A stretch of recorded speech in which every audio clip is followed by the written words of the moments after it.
Same thing the Christians here in America. You have 50 million evangelists. They are very strong, right-wing, pro-Israel. More than Channel 14, by far. According to them, Israel should occupy the Temple Mount, kick the Arabs out of there, destroy the mosque with the golden, what do you call it? Dome, and build the third temple. And we should help Israel to destroy Hamas, we should wipe out Hamas, we should destroy Gaza, we should destroy Lebanon. That's their opinion, these Christians. You may come and say, wow, they're better than the religious Jews I know. Look how they talk about God and the temple and Jerusalem belong to Israel, we should move the embassy there. It's wonderful, there's only one problem. All of what they say is for one reason.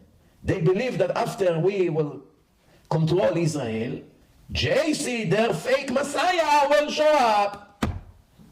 They're not doing it because they love us or because they love us in a war against them. They, in their believe that JC is the Messiah, and they read in the prophecy when the Messiah would come. And they know we are in the end of days. They will be very disappointed to see that the Mashiach, for sure, it's not JC. Hashem organized it that this fake belief that they have in their fake religion called Christianity, helping us.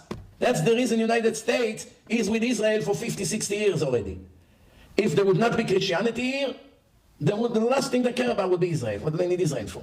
It's all from Christian ideology.